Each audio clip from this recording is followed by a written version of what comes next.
Welcome to Silent Queen's Reckoning. I'm so glad you could join us today. Now let's dive right into the story. My husband texted working late, but I saw him enter a hotel with his mistress. Chapter 1.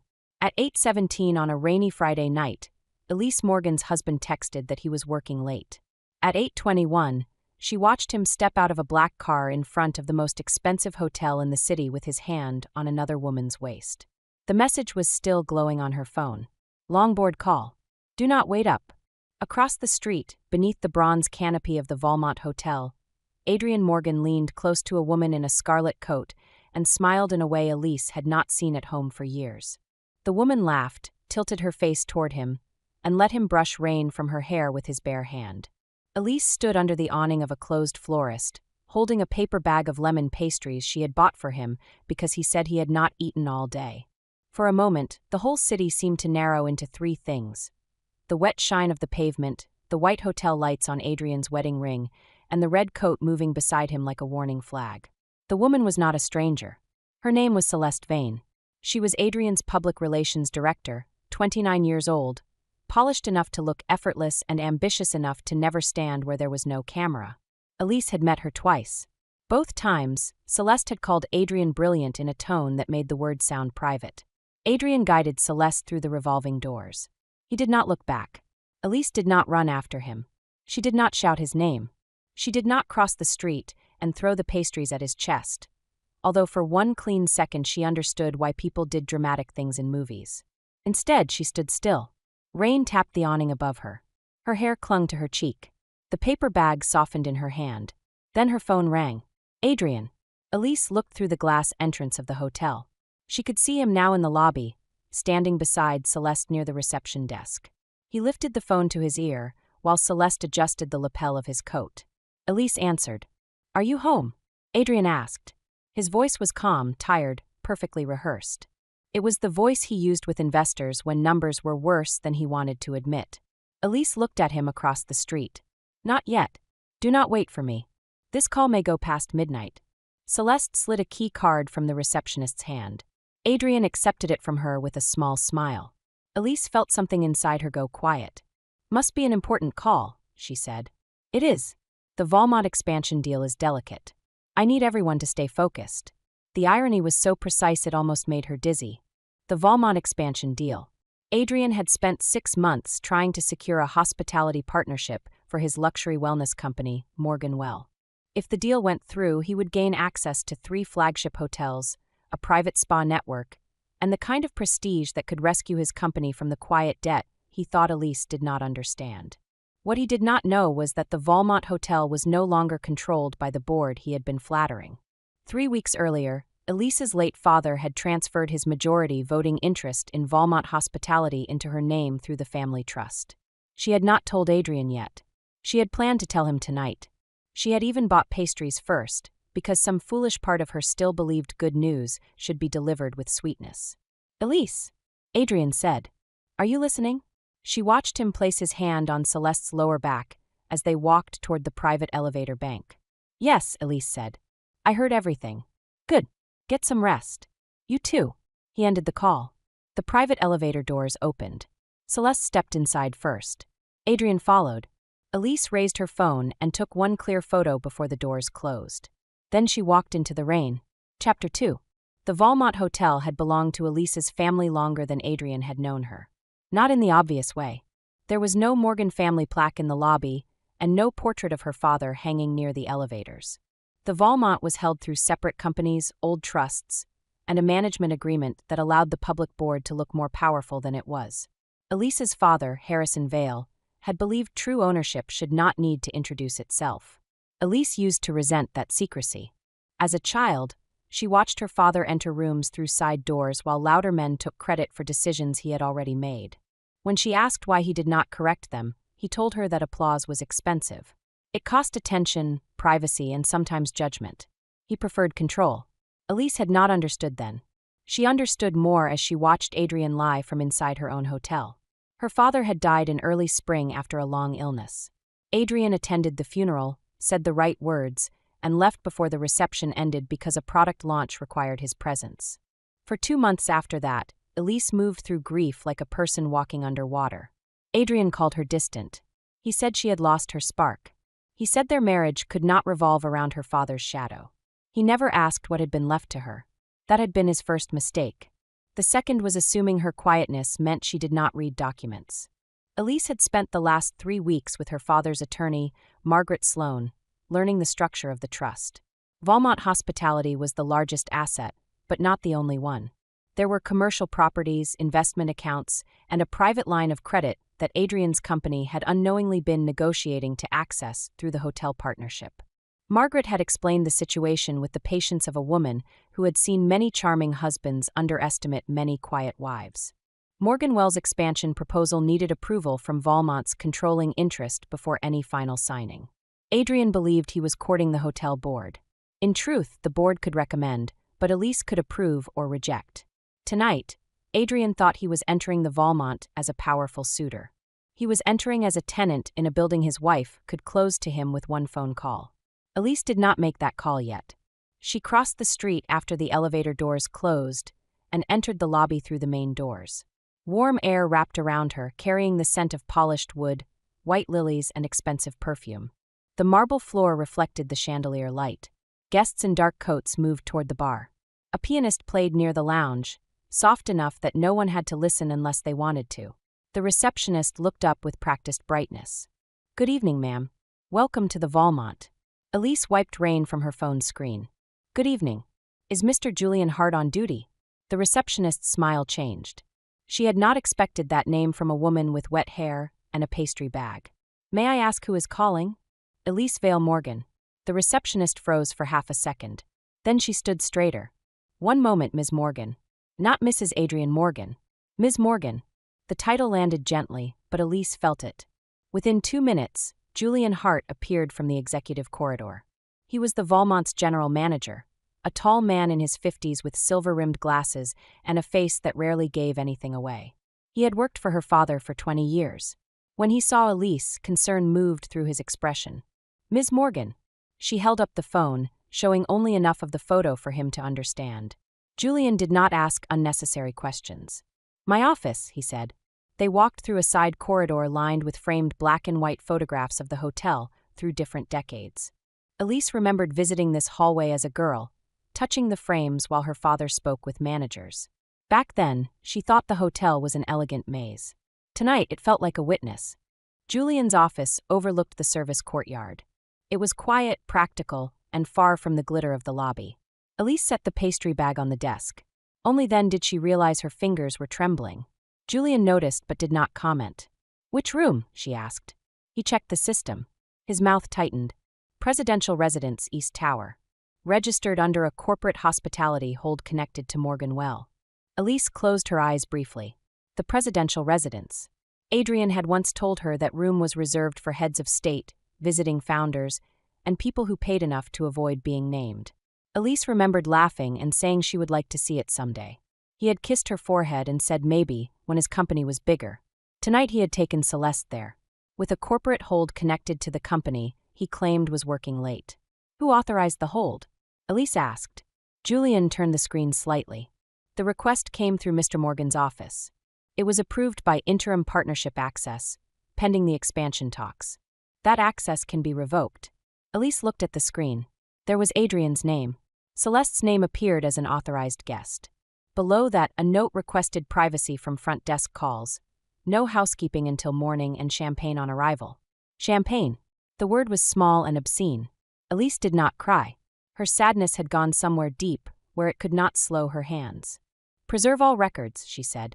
"Check-in video, elevator logs, keycard access, corporate hold request, room service order, and billing trail. Do not alert them." Julian nodded. "Of course. And Margaret Sloane? She is on the board call tonight. Call her." Julian reached for the phone. Elise looked at the pastry bag on the desk. The rain had made the paper thin. A dark spot of lemon filling had seeped through one corner. She almost laughed. She had come to feed a husband who was already drinking champagne with his mistress in her hotel. When Margaret answered, Julian put the call on speaker. "Elise," Margaret said. Elise's voice was very calm. "Adrian is upstairs in the presidential residence with Celeste Vane. He told me he was working late on the Valmont expansion deal. The room is under a Morgan Well corporate hold." There was a short silence.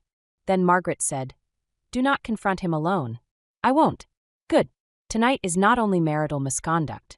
If he used partnership access and company resources for a private affair while negotiating with an entity you control, we may have governance, billing, and disclosure issues." Elise looked toward the ceiling, as if she could see through the floors to the room above. "I want everything documented. Then we proceed carefully," Margaret said. "Evidence first. Consequences second." Elise touched the edge of her father's old signet ring on her right hand. She had worn it since the funeral. Adrian called it too masculine. Tonight it felt exactly right. "No," she said. "Evidence first. Consequences in public." Chapter 3. Adrian Morgan had built his life on rooms believing him. He was handsome in a controlled way, with dark hair, sharp suits, and a voice that made weak projections sound like strategy. At 41, he had the trained ease of a man who expected people to lean in when he spoke. Investors liked him because he could turn risk into language. Reporters liked him because he looked good in profile. Employees feared disappointing him because he made disappointment feel like moral failure. Elise had loved him before she understood the machinery. When they met, Morganwell was still a small wellness analytics company renting half a floor above a dental clinic. Adrian worked late because there was real work to do. He came home with printer ink on his cuffs and excitement in his eyes. He talked about making luxury health services more data-driven, more personal, less wasteful. Elise admired the ambition. She also admired the tenderness he showed when he thought no one important was watching. For a while, that tenderness was real. Then success taught him to perform it. The company grew. The office moved downtown. Adrian learned to speak in panels, pose beside investors, and accept praise without seeming hungry for it. He also learned that Elise's calm made him look grounded. She remembered birthdays, sent gifts to bored spouses, caught errors in pitch decks, and sat through dinners where men explained industries she had studied in silence. Adrian called her his steady center when cameras were near. At home, he called her overly sensitive when she noticed his lies. Celeste appeared 2 years into Morganwell's second funding round. She was hired to manage public relations, then quickly managed access to Adrian's mood, calendar, and image. She knew when to flatter him in front of others and when to seem impressed in private. Elise saw the pattern before Adrian admitted there was any pattern to see. At first, there were harmless explanations. Celeste traveled because the press tour required it. Celeste called late because the West Coast editors were difficult. Celeste touched his arm because she was expressive. Celeste knew which tie he should wear because branding mattered. Elise listened. She watched. She waited for Adrian to respect her enough to stop insulting both of them with bad lies. He never did. By the time Elise's father became seriously ill, Adrian's absence had hardened into habit. He sent flowers to the hospital through his assistant. He asked how Harrison was doing while checking emails. When Elise came home after long hospice evenings, Adrian complained that she seemed emotionally unavailable. That accusation had exhausted her more than grief. Still, she did not want a war. Even after the inheritance transfer, Elise had not planned to crush him. She had planned to separate personal pain from business judgment. If Morganwell's proposal was strong, she would review it fairly. If the partnership helped the hotels and their guests, she would approve it with safeguards. She was angry with Adrian as a wife, but she did not want employees or clients punished for his failures. That had been her position at 8:16. At 8:21, watching him enter her hotel with Celeste under a company hold, the situation changed. Not because of jealousy alone. Jealousy was too small a word for what he had done.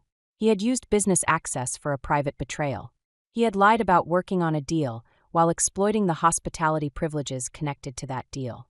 He had placed his mistress inside the negotiation space and left a record that could compromise Morganwell, the Valmont, and anyone foolish enough to sign without review. He had assumed the room would keep his secret because he believed the room belonged to him. That assumption made him dangerous.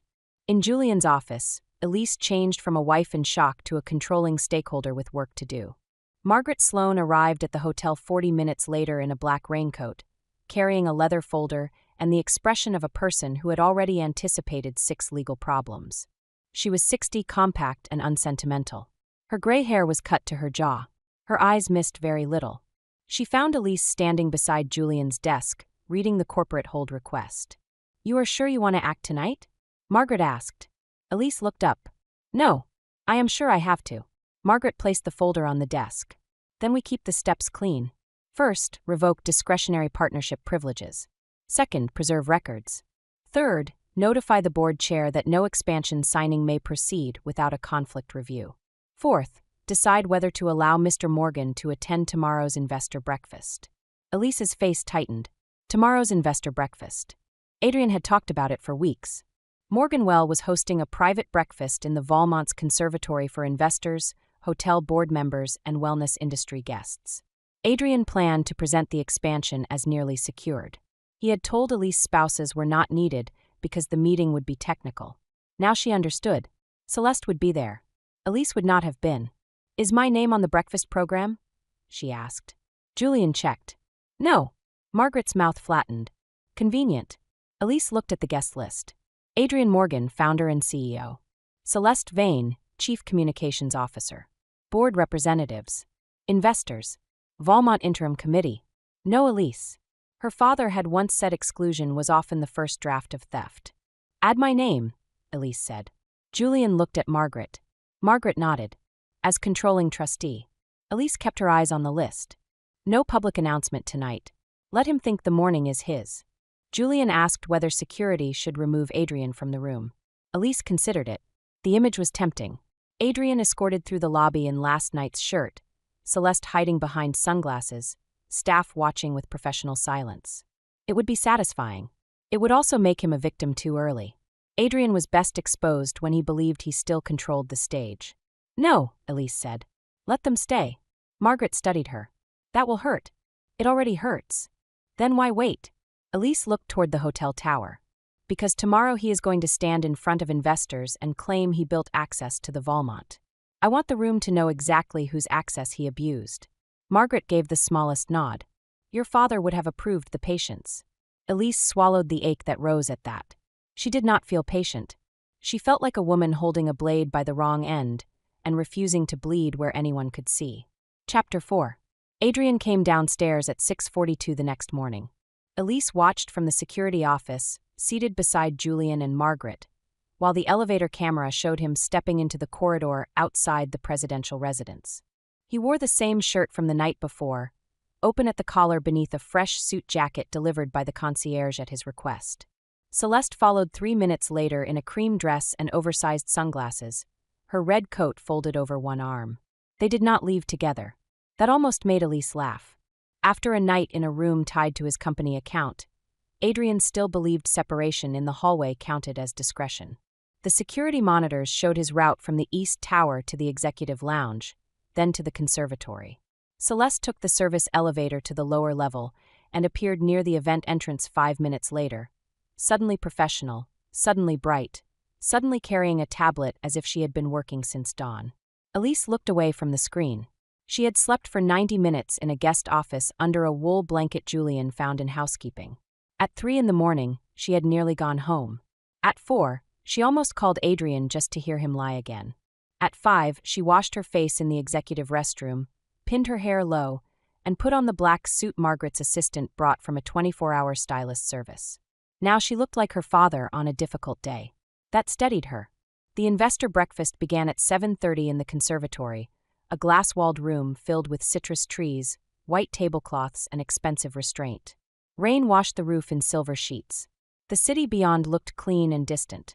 Adrian stood near the front, greeting guests with both hands and a warm laugh. His face showed no sign of guilt. That, more than the affair itself, made something in Elise harden. Guilt could be hidden. Absence of guilt could not. Celeste moved through the room with a headset microphone and a stack of programs. She touched Adrian's elbow twice, lightly, each time pretending to direct event flow. To the investors, she looked efficient. To Elise, she looked like a woman still wearing the confidence of last night's key card. Elise waited in a private corridor until the first round of coffee had been served. Inside the room, Adrian began his presentation. He spoke of synergy, discretion, elite wellness, and the future of hotel-based diagnostics.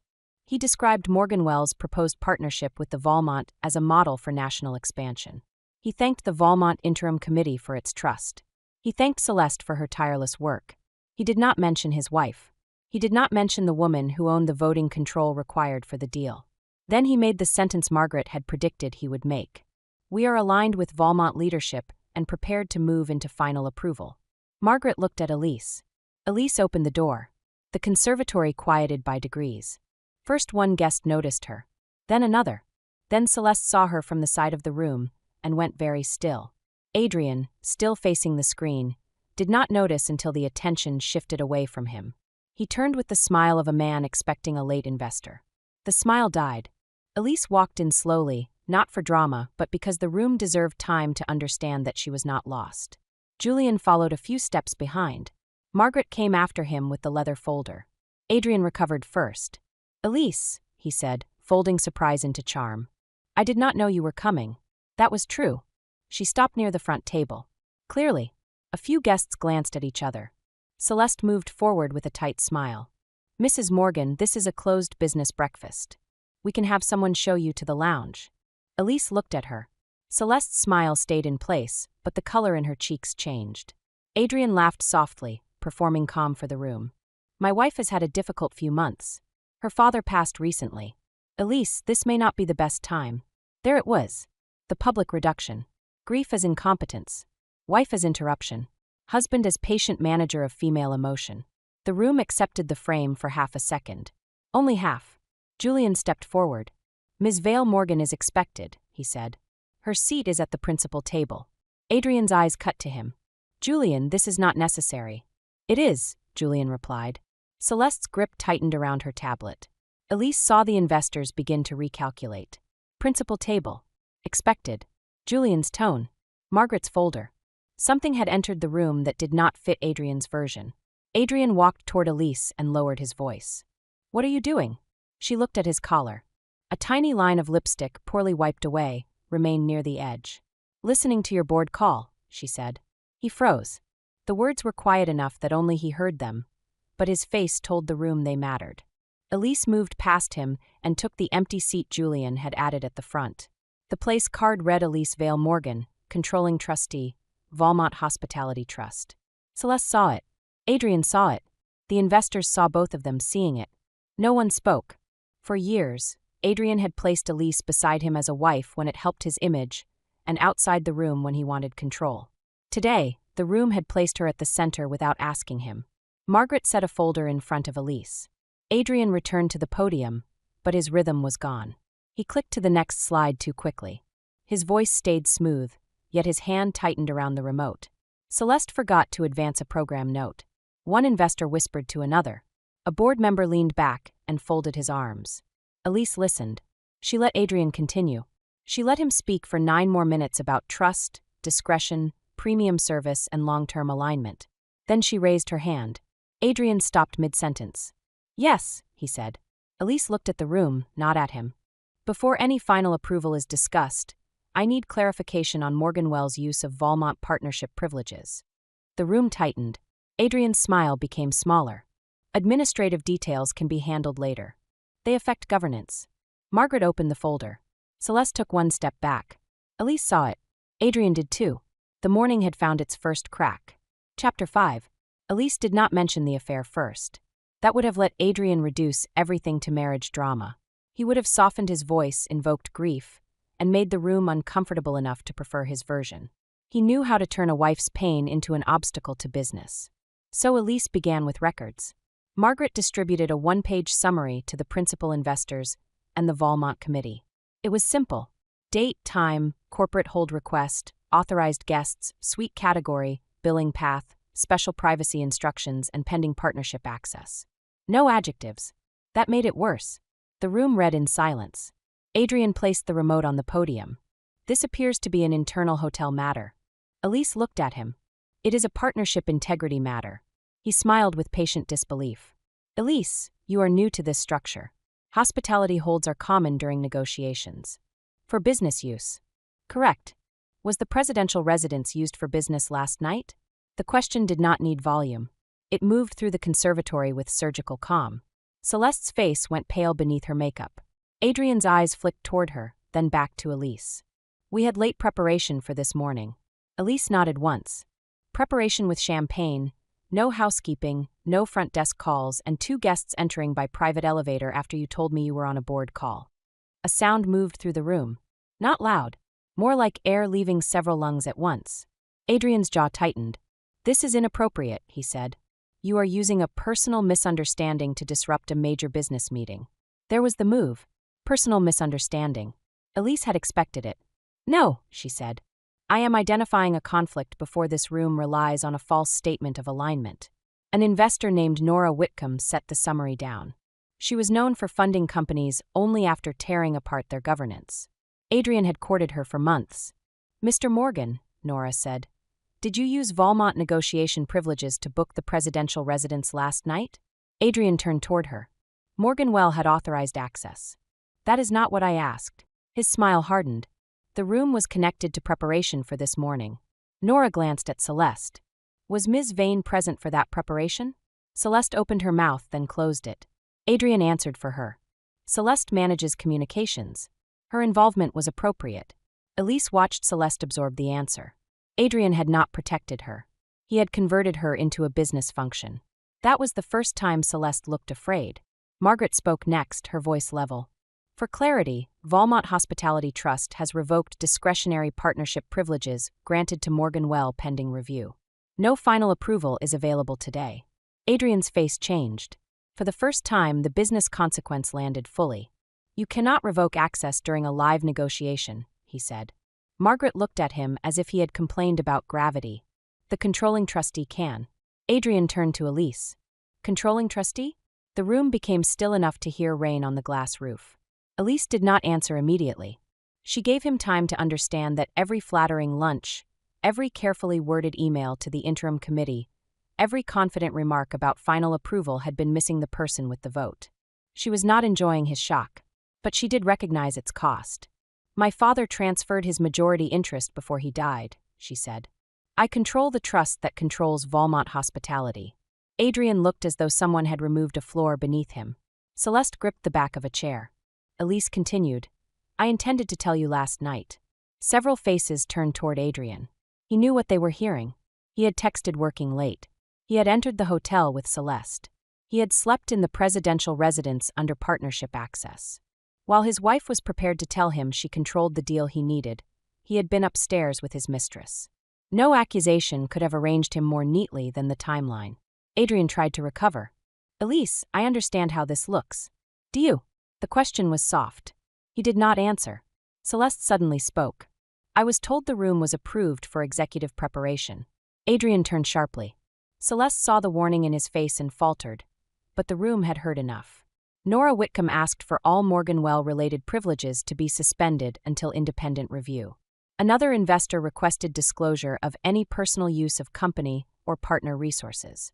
The Valmont committee chair asked Margaret whether signing authority had officially shifted. Margaret produced the certification. The meeting that Adrian planned as a victory became a governance review in front of the people whose confidence he needed most. Elise said little. That was more effective. Each document did the work. Each question pulled Adrian farther from charm and closer to fact. By the time Julian confirmed that elevator logs, key card access, and billing records had been preserved, Adrian's forehead shone under the conservatory lights. He reached for the one weapon he had left. "Elise is grieving," he said. "Everyone here should understand that. Her father died recently, and she is processing more than anyone should have to carry. I will not stand here and let my wife's pain be turned into a public spectacle." It was beautifully delivered. For 1 second, the room almost softened. Then Elise opened her phone and placed it on the table. The screen showed his text from last night. "Longboard call. Do not wait up." Beside it, the photo she had taken 4 minutes later showed Adrian entering the Valmont with his hand on Celeste's waist. Elise did not pass the phone around. She did not need to. The nearest people saw. Their expressions told the rest. "My grief did not book that room," she said. No one defended him after that. Chapter 6. Adrian left the conservatory without being escorted. That was Julian's suggestion. Removal would create a scene too early.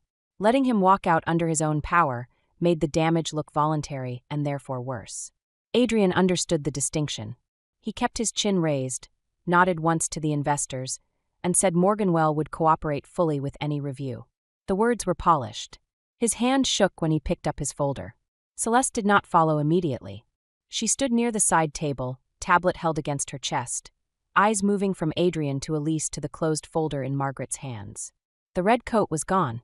The sunglasses were gone. Without the props, she looked like a woman who had woken in someone else's mistake and found her name on the receipt. Adrian paused at the door and looked back. It was not a tender look. It was a command. Celeste obeyed it, but not with the old confidence. She walked after him with small, fast steps. When the door closed, the room did not erupt. Serious money rarely panicked loudly. It adjusted, recalculated, and began asking for documentation. Nora Whitcomb requested an independent review before any continued investment conversation. The Valmont committee agreed to suspend final approval. Margaret proposed a formal conflict inquiry. Julian confirmed all internal access logs were preserved and locked from deletion. Elise listened and answered only when necessary.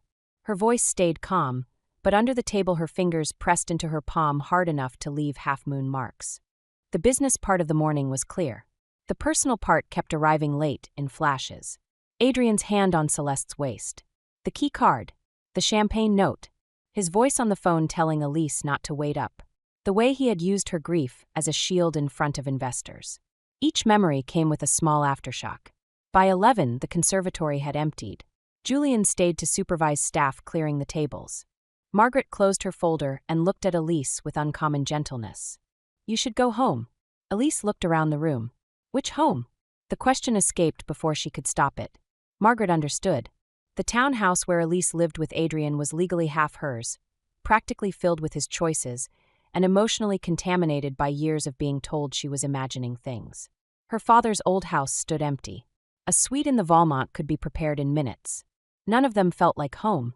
"For today," Margaret said, "go somewhere he cannot enter without permission." Elise chose her father's office on the top floor. It was not sentimental. Harrison Vale had not been a soft man. His office had dark shelves, a wide desk, and the faint smell of cedar.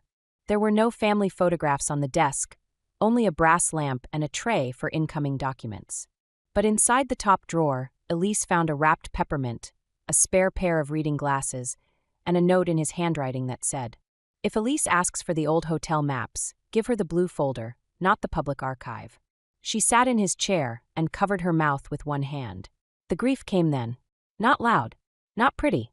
It came as a deep pressure behind her ribs, as if the body finally demanded space for every injury the morning had delayed. She cried for her father, who had prepared her inheritance more carefully than he had prepared her heart. She cried for the marriage she had tried to keep respectable long after it stopped being kind. She cried because part of her still wanted Adrian to walk in and be someone else. No one came in. That was a mercy. At noon, her phone filled with messages. Adrian called 9 times. Then he texted, "We need to talk privately. You humiliated me in front of investors. You do not understand what you have done. Celeste is not the issue. Do not let Margaret poison you." Elise read them once. Then she forwarded them to Margaret. Margaret replied, "Do not engage. All communication through counsel." Elise placed the phone face down. For 8 years, she had answered Adrian's moods as if they were whether she needed to survive. If he was stressed, she softened. If he was cold, she tried to warm the room. If he was angry, she examined herself first. It had taken a hotel lobby, a key card, and a room full of investors to show her the pattern in its true shape. Adrian had not merely betrayed her. He had trained her to manage the consequences of noticing. That afternoon, Elise authorized 3 actions. First, all Morganwell access to Valmont properties was suspended pending review. Second, the corporate hold charges for the presidential residence were flagged for audit and removed from any partner concession account. Third, Valmont's board would meet Monday with Elise present as controlling trustee. None of these actions mentioned adultery. They did not need to. The evidence was stronger when it was boring. Chapter 7. By Monday morning, Adrian had created a new version of the story. It arrived through a carefully worded email to Morganwell's board, several investors, and the Valmont Interim Committee. He described the incident as a misinterpreted after-hours strategy session complicated by family grief and unclear trust transition protocols. He praised Elise's emotional strength while implying she was unstable. He praised Celeste's professionalism while avoiding any explanation for the room, the privacy request, or the champagne. The email was a masterpiece of soft accusation. Elise read it in Margaret's conference room before the Valmont board meeting. She was not surprised. Adrian rarely denied a problem directly when he could surround it with fog. Margaret placed a printed copy beside the access logs. "He is trying to make this procedural." Elise nodded. Because procedural sounds cleaner than betrayal. And safer than misuse of partnership privileges. The board meeting began at 10 in the Valmont's private library. 7 board members sat around a long table. Some had known Elise since childhood. Others knew only that she had inherited control faster than expected and had already disrupted a lucrative expansion deal. That made the room cautious. Caution was acceptable. Condescension was not. The board chair, Malcolm Reed, opened with condolences for Harrison and a formal acknowledgement of Elise's trustee position. He was 70, polished, and used to being obeyed by people who mistook age for authority. He then suggested the Morganwell matter might be handled quietly to protect the hotel's reputation. Elise listened until he finished. Quietly for whose protection? She asked. Malcolm blinked. For the institution. The institution is protected by clean records. Of course, but public conflict can create unnecessary damage. So can private misconduct. The room settled. Elise did not raise her voice. She did not need to. Her father had taught her that power did not become more real when it grew louder. Margaret presented the timeline. Adrian's text to Elise. His arrival with Celeste. The corporate hold. The privacy instructions. The executive breakfast. His claim of final alignment. The trust documents confirming Elise's authority. Each item was plain. Each item made the next harder to dismiss. Malcolm folded his hands. This is unfortunate, but we must separate personal marital issues from hotel strategy. Elise looked at him. I agree. He seemed relieved too quickly. Then she continued. That is why we are focusing on unauthorized use of partner access, inaccurate statements to investors, potential misuse of company resources, and conflict disclosure. My marriage explains how I discovered the problem. It does not define the problem. No one answered immediately. A younger board member named Priya Desai leaned forward. That distinction matters. Elise gave her a brief nod. The discussion changed after that. Not entirely. A few members still worried about scandal. One suggested giving Adrian a chance to correct the record privately. Another said Morganwell's platform had strong market potential and should not be discarded because of executive judgment issues. Elise agreed with the last point. That surprised them. If Morganwell has value, she said, the review will show what can be preserved.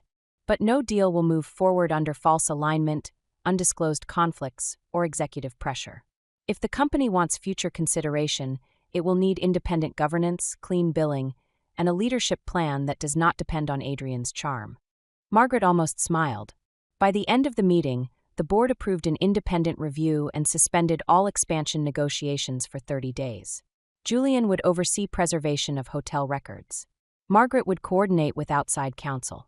Elise would receive direct reporting as controlling trustee. Malcolm was not pleased. That was fine. Leadership did not require pleasing men who preferred problems buried under good manners. After the meeting, Priya Desai caught Elise in the corridor. Your father underestimated how ready you were, Priya said. Elise looked at her. Priya corrected herself. No, he probably knew. The rest of us underestimated it. The sentence stayed with Elise all afternoon. At home, or what used to be home, Adrian was waiting. Elise had gone to the townhouse with Margaret's investigator and a security escort to collect clothing, personal documents, and her father's ring box. She did not expect Adrian to be there. His car was gone, but he stood in the kitchen, sleeves rolled up, looking like a man staged for a difficult but intimate conversation. The kitchen smelled of coffee. He had made her favorite roast. The gesture might have hurt more if it were less calculated. I wanted you to come home to something normal, he said. Elise looked at the mug waiting on the counter. Normal. The word had done so much work in their marriage. Normal meant ignoring late calls. Normal meant smiling beside him after cold car rides. Normal meant letting Celeste's name pass through dinner like a harmless breeze. Normal meant Elise doubting her own discomfort, so Adrian could keep his reflection clean. I am here for my things, she said. Adrian glanced at the security escort near the hallway. His face tightened. Is this necessary? Yes. You are treating me like a criminal. No, Elise said. I am treating myself like someone who needs witnesses. That landed. For a moment, he looked honestly wounded. Then the wound turned into anger. You have no idea how ugly this can get. Elise picked up the folder of personal documents from the counter. I am beginning to. Chapter 8. The townhouse had once been Elise's favorite place in the city. It was narrow, brick-fronted, and full of light in the mornings. She had chosen the kitchen tiles herself. She had planted rosemary in the small courtyard. She had spent a winter painting the guest room a soft blue, while Adrian complained about the smell, and then praised the color to visitors, as if he had selected it. Now every room felt like a witness that had stayed silent too long. Elise moved through the house with a list. Passport, birth certificate, father's letters, trust copies, jewelry from her mother, laptop, a few clothes, the blue cashmere scarf Harrison gave her when she was 25, the framed photo of her parents in front of the old Valmont entrance. Adrian followed at a distance until the security escort asked him to remain in the kitchen. He did, but his voice carried. He spoke of marriage counseling. He spoke of stress. He spoke of how Celeste had pursued him during a vulnerable period. He said Elise had withdrawn after her father's illness and left him alone inside a marriage that felt like a museum. Elise placed folded sweaters into a suitcase and let him talk. She noticed something strange. His words no longer entered her in the same way. They still hurt, but they did not reorganize reality. She did not feel the old urge to defend her grief, explain her exhaustion, or prove that she had loved him enough. His version of events could stand in the kitchen without becoming hers. In the bedroom, she found the first hidden piece. It was not dramatic. A receipt had slipped behind the top drawer of Adrian's nightstand. Elise saw the white edge when she removed her reading glasses from the drawer below. She pulled it out. Valmont Hotel, presidential residence minibar, private dining, floral arrangement, 2 silk robes charged to Morganwell Hospitality Development. The date was 6 weeks earlier. Not Friday. 6 weeks earlier. Elise stood very still. The betrayal had not begun in the rain. The rain had only made it visible. She photographed the receipt and placed it in a document sleeve. Then she checked the drawer more carefully. Under a stack of cufflink boxes, she found a Valmont key card sleeve with Celeste's initials written in Adrian's hand. Inside was a folded note. Same time after the committee dinner. Use the east elevator. Elise sat on the edge of the bed. For a minute, she let herself feel the full insult. Not just the affair. Not just the hotel. The pattern. The way Adrian had used her family's property as his private stage while she sat beside her dying father, answering his texts with apologies for being unavailable. The room blurred. Then it cleared. She took photos, preserved the originals, and called Margaret. Adrian appeared in the doorway before Margaret answered. He saw the receipt in her hand. His face changed. Where did you find that? Elise looked at him. In your drawer. You are searching my private things now? The audacity was so complete she almost admired its architecture. You charged silk robes for your mistress to your company through my hotel, she said. Privacy is not your strongest argument. His eyes flicked toward the security escort, who had stepped into the hall. Adrian lowered his voice. Elise, listen. Those charges can be explained. Then explain them to the auditors. Do not do this. I am not doing it. I am documenting what you did. He moved one step into the room. The escort said his name once flatly. Adrian stopped. Elise zipped the suitcase. In the closet, she removed one final item. A navy dress she had worn to Morganwell's first investor dinner. That night, Adrian introduced her as the woman who believed in him before anyone else did. Later, in the cab home, he told her she had spoken too much to one of the investors and needed to learn when to let business breathe. She held the dress for a moment. Then she left it hanging. Not every memory needed to be rescued. As she walked downstairs, Adrian tried again. He offered to leave Celeste. He offered to issue a private apology. He offered to step back from the Valmont negotiations, but begged her not to damage Morganwell. He spoke faster as he realized none of it was working. At the front door, Elise paused. The company may survive if it is honest, she said. You may not remain in control of it. His expression emptied. There it was. The sentence that mattered to him. Not losing Elise. Losing control. He stepped closer, voice low. You were never interested in my work until you had power over it. Elise turned. I corrected your first investor deck at our kitchen table. I introduced you to 2 early advisors. I hosted the dinner where you met Nora Whitcomb. I listened to every rehearsal for 6 years. You called it support when it served you and ignorance when it challenged you. He looked away first. Do not mistake my silence for absence, she said. Then she walked out with one suitcase, one folder, and no desire to look back at the rosemary in the courtyard. Chapter 9. Celeste disappeared from the office for 2 days. On the 3rd day, she requested a meeting with Margaret Sloane. She did not request Elise, which was wise. But Margaret gave Elise the summary afterward and the summary changed the shape of the case. Celeste had not been merely a mistress. She had been part of the machinery. She provided messages showing Adrian instructed her to route certain hospitality expenses through brand development. She had helped prepare talking points implying the Valmont board had already aligned with Morgan well. She had drafted emails to investors that overstated the status of the expansion. She had arranged at least 3 hotel stays under corporate access, 2 at the Valmont and 1 at a sister property. She claimed Adrian told her Elise knew the marriage was effectively over. Elise believed he had said that. She did not believe Celeste had cared enough to confirm it. The messages also showed something else. Adrian had promised Celeste a new executive role after the Valmont deal closed. Chief Experience Officer. Expanded equity. Public visibility. He had described Elise as fragile, ornamental, and unlikely to understand the trust transition even if she inherited something from her father. That last phrase stayed with Elise. Even if she inherited something, Adrian had known there might be assets. He had simply assumed they would not matter because Elise controlled them. His contempt had made him careless. Margaret placed the message packet on Elise's desk in Harrison's office. Celeste is cooperating because she knows Adrian will blame her. Will he? He already has.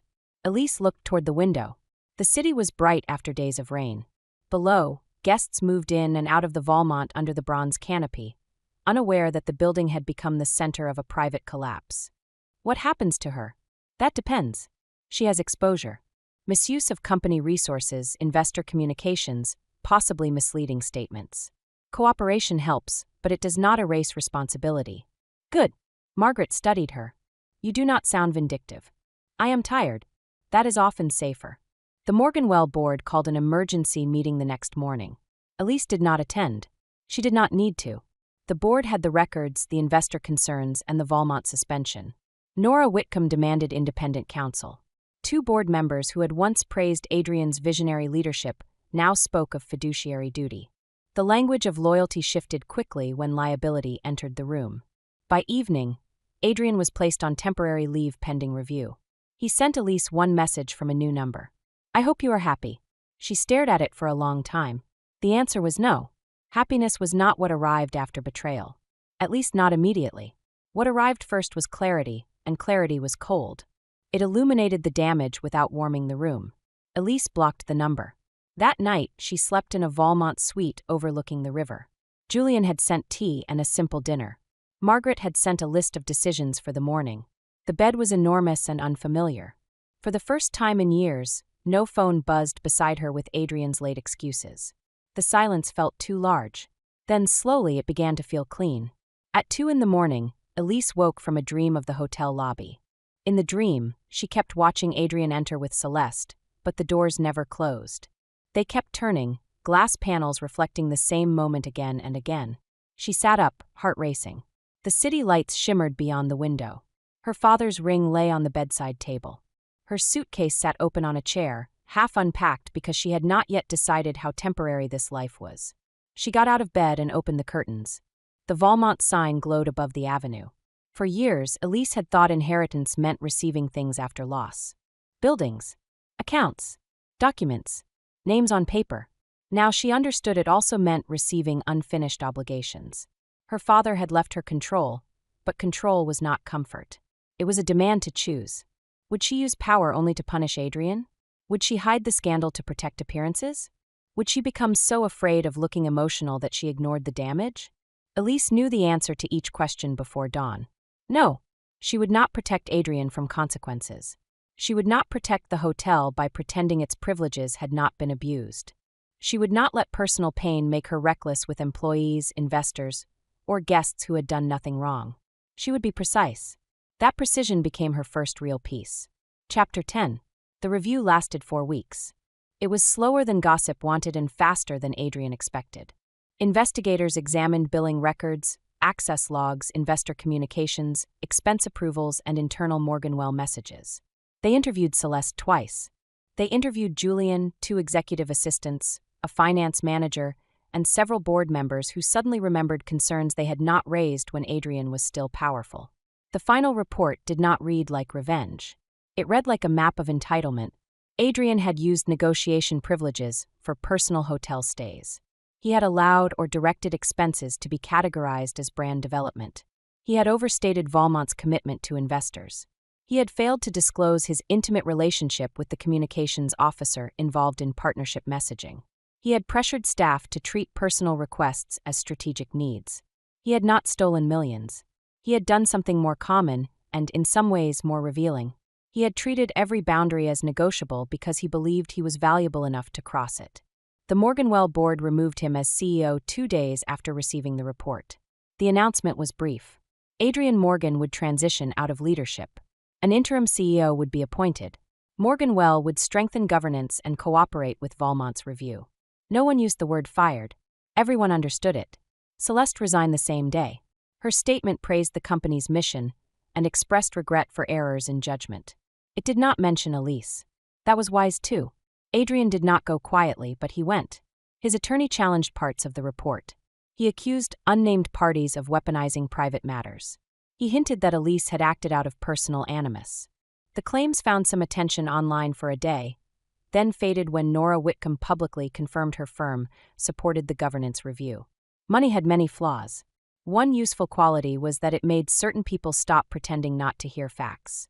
Elise remained focused on the hotel. Under her direction, Valmont created a stricter partner access policy. No executive suite use without named business purpose, written approval, and audit trail. No romantic partners or personal guests under corporate holds. No negotiation statements implying approval without controlling authority. Julian implemented the policy with visible satisfaction. At the next board meeting, Malcolm Reed called the changes heavy-handed. Elise asked him which part he preferred to leave vague. He did not have a good answer. Afterward, Priya Desai caught Elise near the library windows and said the staff had begun calling the policy the Morgan Rule. Elise did not smile. "Change the nickname," she said. Priya nodded. "I will." Elise did not want her future systems named after Adrian's misconduct. That was one of the quieter lessons of the past month. If she allowed every boundary to be defined by the person who violated it, he would remain central even in absence. The policy was renamed the Partner Integrity Protocol. Plain, useful, boring. Exactly right. Meanwhile, the marriage moved into legal terrain. Margaret referred Elise to a divorce attorney named Renata Cole, who spoke in short sentences and never confused sympathy with strategy. Renata reviewed financial records and advised immediate separation of accounts, preservation of communications, and a temporary agreement regarding the townhouse. Adrian's first settlement proposal arrived in a tone of injured dignity. He wanted privacy, mutual non-disparagement, and no further cooperation with investigators beyond what was legally required. He also wanted Elise to agree not to interfere with his future business opportunities. Renata read the proposal once and said, "He wants silence with a ribbon around it." Elise declined. The second proposal was more reasonable. Not generous. Reasonable. That was enough to continue. One evening in late April, Elise returned to the townhouse to inspect repairs before sale. Adrian was not there. The rooms had been staged by a realtor, stripped of personal clutter, made neutral for strangers. The blue guest room looked smaller without the books. The kitchen tiles still caught the afternoon light. In the courtyard, the rosemary had grown wild. Elise stood before it for a long time. She had thought leaving would feel like cutting out a part of herself. Instead, the house felt like a place where someone had asked her to whisper for too long. She cut a small stem of rosemary and placed it in her coat pocket. Not as a memory of Adrian. As proof that something she planted could survive after she left. Chapter 11. Adrian asked to meet her once before the divorce mediation. Renata advised against it unless counsel was nearby. Margaret advised against it entirely. Elise considered both opinions and chose a middle path. She agreed to meet in a conference room at Renata's office, with attorneys in the building and the door left partly open. Adrian arrived 10 minutes early. That alone told her he was afraid. He looked thinner. His suit was still tailored, but the old ease had gone. Without the title of CEO attached to him, his confidence seemed to need manual support. He stood when Elise entered, then seemed unsure whether the gesture would be received as respect or theater. Elise sat. He sat too. For a moment neither spoke. The silence was different from the silences in their marriage. Those had been full of things she was not allowed to name. This one belonged to her. Adrian began with regret. He said he had been arrogant, under pressure, and careless with boundaries. He said Celeste had become a place to escape his fear of failing. He said the hotel room had been inexcusable. He said using Elise's grief against her at the breakfast was the lowest moment of his life. The words were better than his earlier messages. That did not make them enough. Elise listened without interrupting. Then he asked whether she believed he had ever loved her. The question might have broken her months earlier. Now it sounded like a man reaching for a softer room. She told him that love without respect had become another form of hunger. Maybe he had loved her. Maybe he had loved being steadied by her. Maybe the difference had mattered less to him than it should have. Adrian looked down. His hands were clasped tightly on the table. He said he had lost everything. Elise felt the old reflex rise. Comfort him. Soften the sentence. Remind him he still had his health, his talent, his chance to rebuild. She had spent years filling silence with cushions for his pride. She let the reflex pass. He had not lost everything. He had lost the version of life where other people paid for his choices. When she said that, he closed his eyes. For the first time, he did not argue. That almost hurt more. He told her Celeste had left the city. He said he did not blame her for cooperating, though his voice made clear that part of him still did. He said Morganwell was moving on without him. He said investors no longer returned calls. Elise watched him speak and saw the outline of the man she had once loved. Not the whole man. Not enough to return to, but enough to mourn honestly. That was the cruel shape of memory. It did not erase tenderness just because betrayal deserved consequence. Adrian asked if there was any path back. Elise looked at him for a long time. There were years when she would have built that path herself. She would have found reasons, therapy plans, apologies, private rituals of repair. She would have taken the smallest sign of remorse and stretched it into shelter. Now she knew shelter built from someone else's panic did not hold. She told him no. Not with anger. Not with triumph. Just no. Adrian nodded slowly, as if the word had to travel through every room of his life before he could understand it. When the meeting ended, he stood but did not reach for her. That was the most respectful thing he had done in months. Elise left through the hallway where Renata waited. Outside, the afternoon was bright. Her phone was quiet. No apology could repair what had been revealed, but neither did the damage need to remain the center of every future day. She walked 3 blocks before calling Julian. There was a staff meeting at 4, and she wanted to attend. Work, she was learning, could be a clean place to put energy when grief had no new instructions. Chapter 12. Summer changed the Valmont slowly. Not the chandeliers or the marble or the bronze canopy. Those remained. The change happened in meeting rooms, staff trainings, access logs, vendor contracts, and the quiet confidence of people who realized the new controlling trustee actually read what they sent her. Elise learned the hotel from the inside out. She spent mornings with housekeeping supervisors, afternoons with finance, evenings reviewing guest experience reports. She walked service corridors in flat shoes. She listened to banquet captains explain how last-minute executive requests disrupted labor schedules. She asked security where policies sounded clear on paper, but failed at 2 in the morning. At first, some managers were careful around her. They expected grief. Or vanity. Or a wealthy daughter playing at responsibility.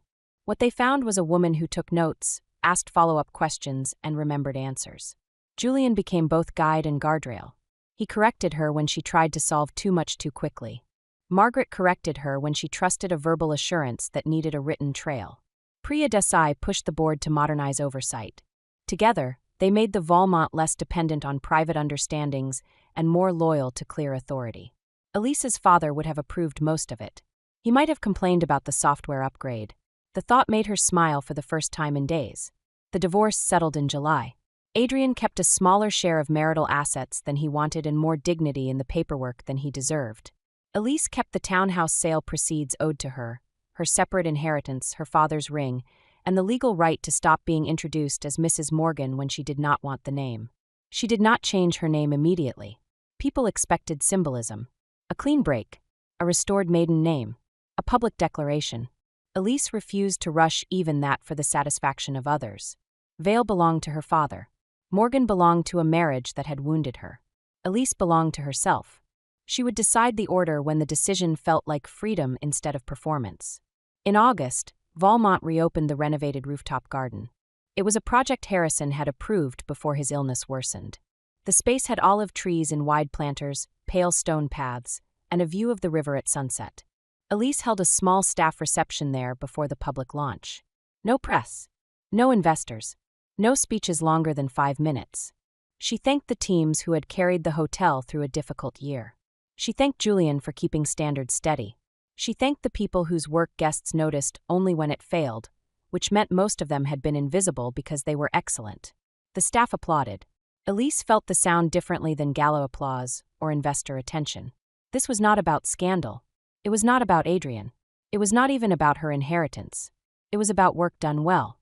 After the reception, she remained on the rooftop as the sky darkened. Margaret stood beside her with a glass of sparkling water. "You look lighter," Margaret said. Elise considered that. "I feel less edited." Margaret smiled. "That is better than lighter." Below, the city moved in gold and blue. Somewhere inside it, Adrian was living with the consequences of his choices. Somewhere else, Celeste was beginning again, or repeating the same mistakes with different names. Elise did not need to know. For months, she had thought healing would arrive as a grand moment. A court date, a signed settlement, a public apology, a final humiliation for Adrian that balanced the first one. But healing had been quieter. It arrived when she stopped checking her phone before sleep. When she ordered dinner without considering Adrian's preferences. When she walked through the Valmont lobby and felt ownership without shock. When she heard the phrase "working late" and did not feel her stomach fall through the floor. The wound was still there. It no longer gave orders. Chapter 13. The first public story about Adrian appeared on a Tuesday morning. It was not fully accurate, but it was close enough to hurt everyone involved. A business blog reported that Morganwell's founder had been removed after an improper relationship created conflict concerns inside a major hotel partnership. The article did not name Elise at first, but the comments did. They found the Valmont. They found Celeste's old conference photos. They found Adrian's wedding announcement from years earlier and placed it beside a cropped image from a Morganwell launch party where Celeste stood too close to him. The internet did what it always did with someone else's pain. It made a meal of it. Elise read the article in her rooftop office while rain pressed against the windows. Her first reaction was not anger. It was fatigue. She had built the response carefully, document by document, refusing to turn the matter into spectacle. Now strangers were doing it for her with worse grammar and less mercy. Margaret called before Elise could call her. "Do not respond emotionally," she said. Elise looked at the comment section, where one person claimed she had trapped Adrian for money, and another called her a legend for humiliating him. Both versions felt like costumes. "I do not want to be a character in this," Elise said. "Then issue a statement that returns attention to process." By noon, Valmont released a short statement. It confirmed that the hotel group had completed a governance review related to partner access, strengthened internal protocols, and would not discuss private individuals beyond official business decisions. It did not mention affairs. It did not mention the presidential residence. It did not mention Elise watching her husband lie from across the street. That restraint frustrated gossip sites. It reassured serious partners. Inside the hotel, however, the story had already become personal. Staff had seen parts of the truth long before the public did. A front desk agent had checked in the corporate hold. A housekeeper had prepared the residence.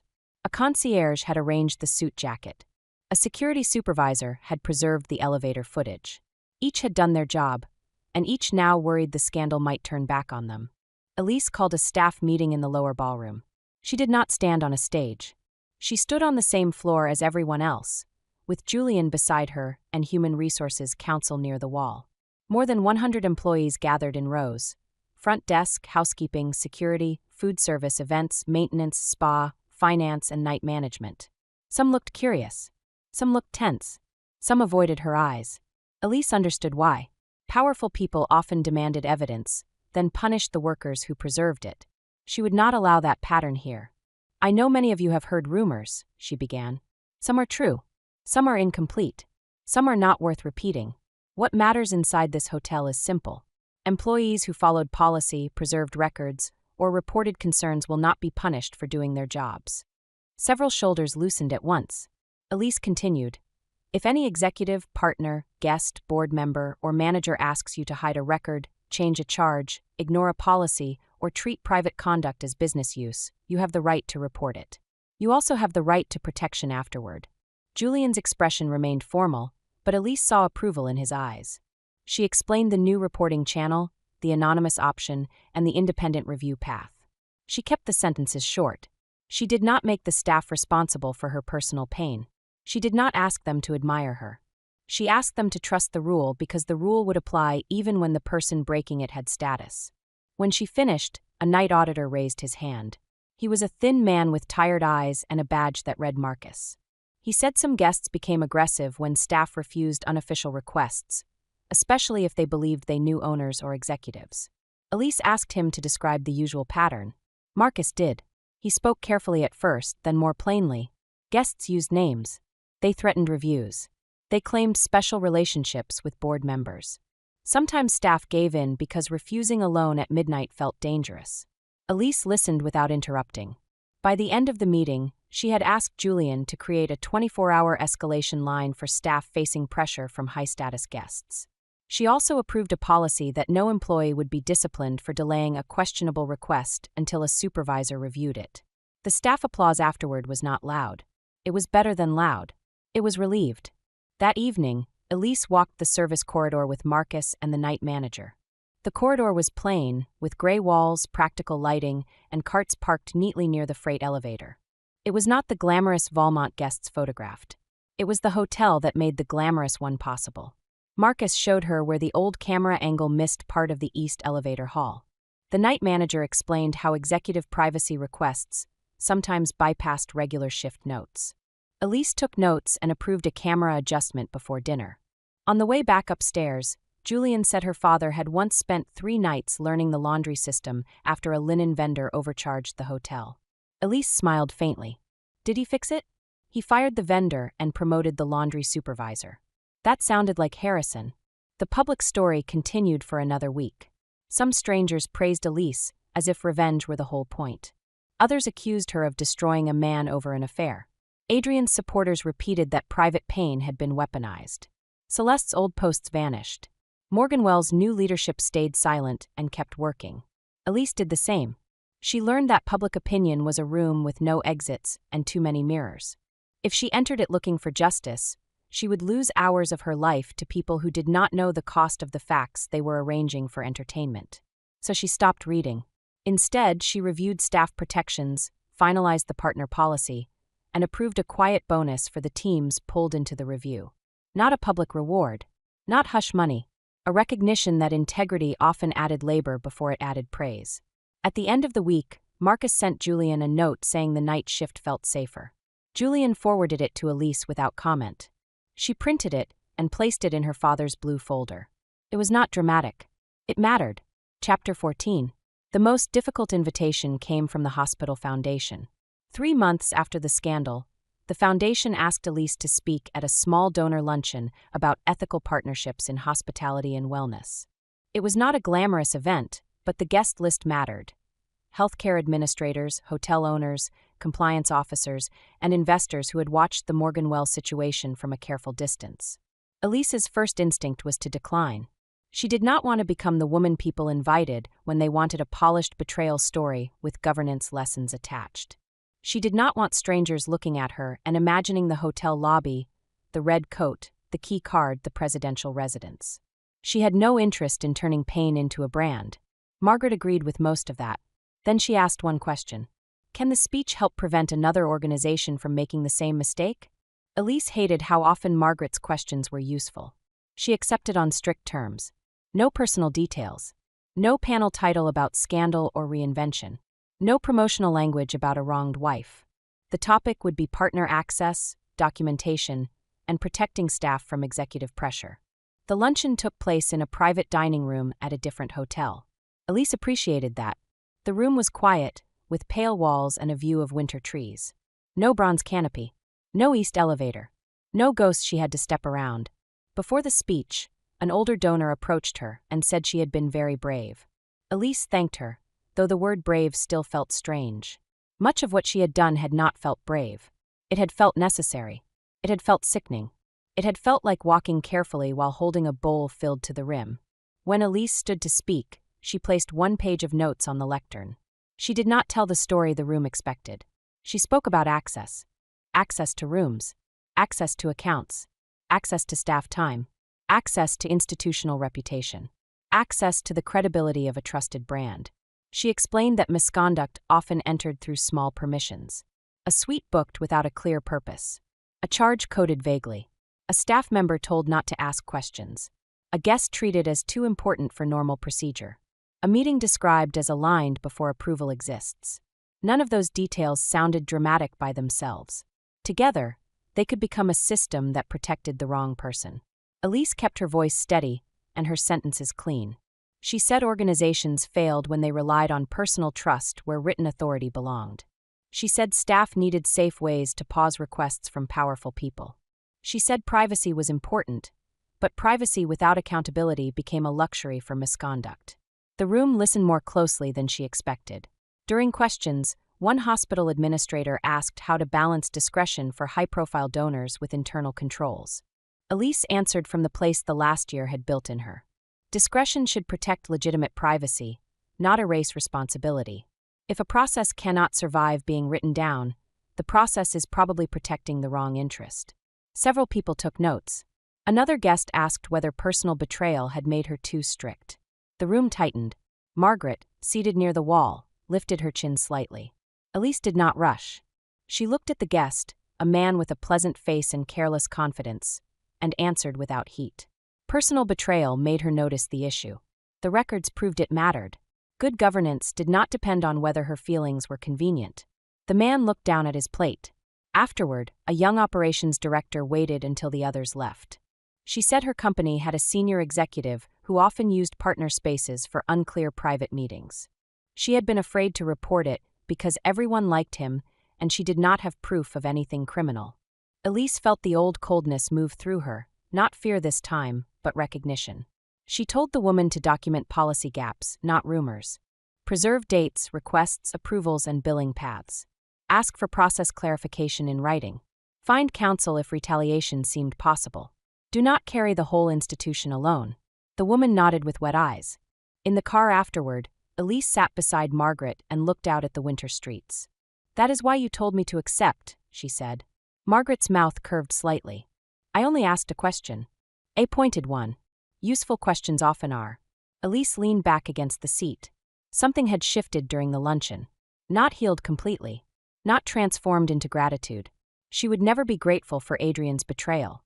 But she could now see one way the pain had been converted into protection for people beyond herself. That mattered. At the Valmont, Julian met her with a maintenance report and a complaint from Malcolm Reed about budget oversight. Life, mercifully, had not become symbolic all the time. There were still pipes, costs, schedules, and board members who disliked being asked for evidence. Elise took the folder and went upstairs. In the rooftop office, she placed her speech notes beside the blue folder. Then she wrote one sentence on a clean page. Never let spectacle replace structure. She taped it inside her desk drawer. Not for guests. Not for investors. For herself. Chapter 15. The anniversary of Harrison's death came on a clear morning. Elise spent it at the Valmont because that felt more honest than staying home with flowers and memory.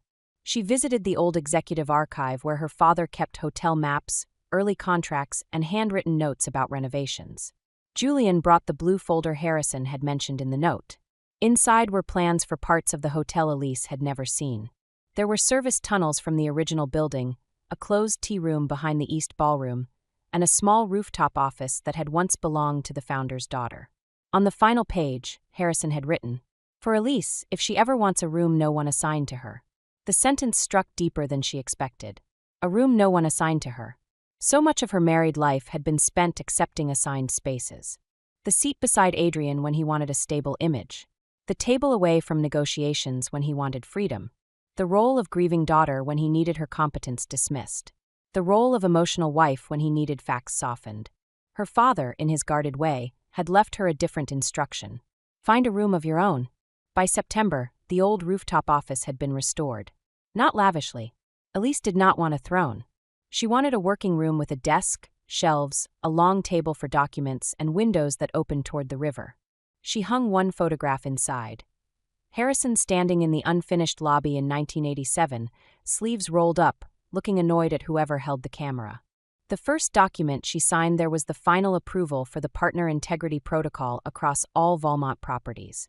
The second was a scholarship fund for hotel employees pursuing business, hospitality, or accounting degrees.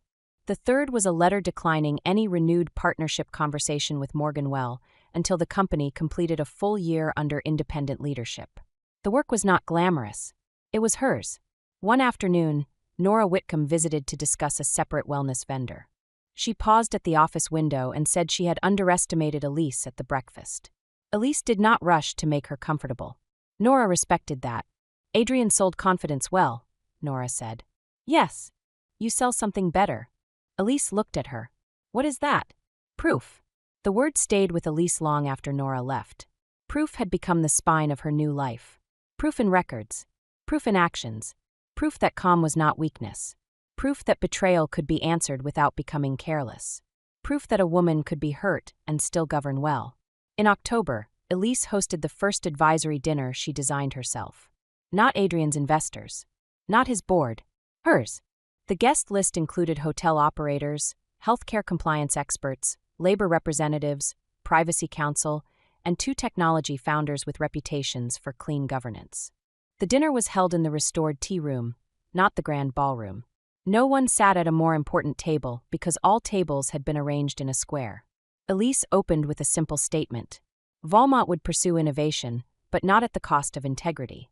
The conversation that followed was dense, practical, and useful. No one performed brilliance for cameras. No one called exploitation synergy.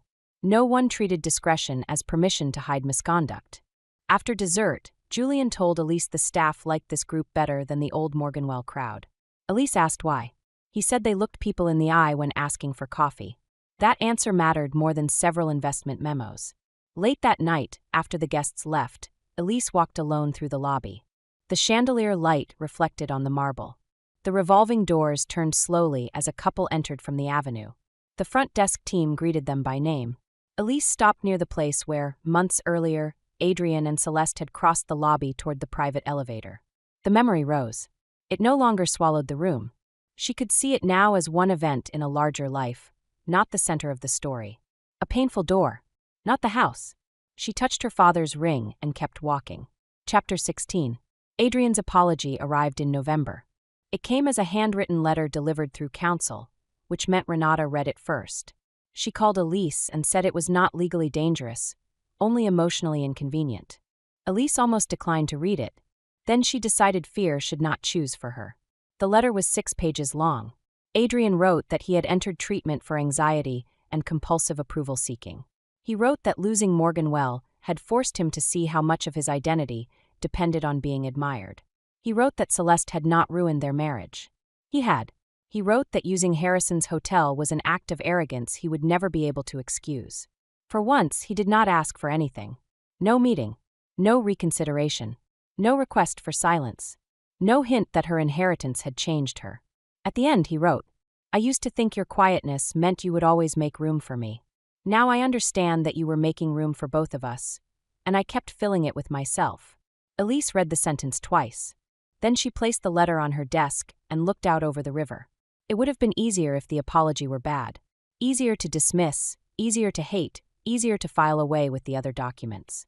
A better apology did not change the outcome, but it complicated the grief. That was fair. Life after betrayal did not owe her simple feelings.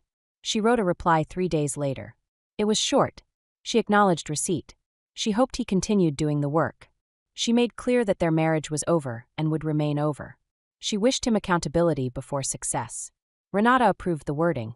Margaret called it generous but not foolish. Elise called it finished.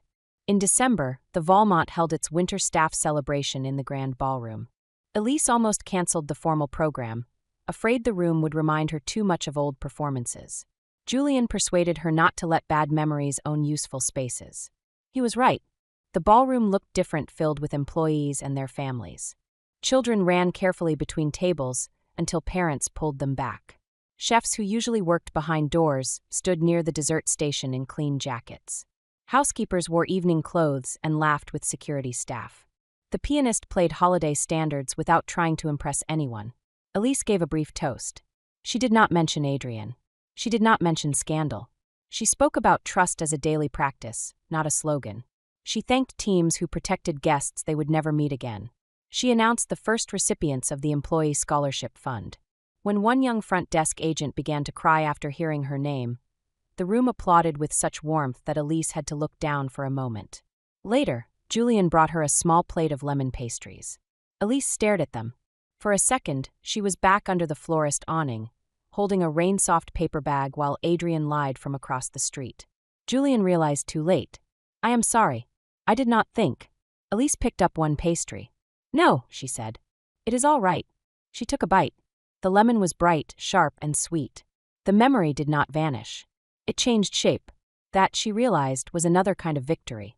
Not erasing the night, not pretending the hotel had never hurt her, but taking back even the smallest things from the scene of betrayal and letting them belong to life again.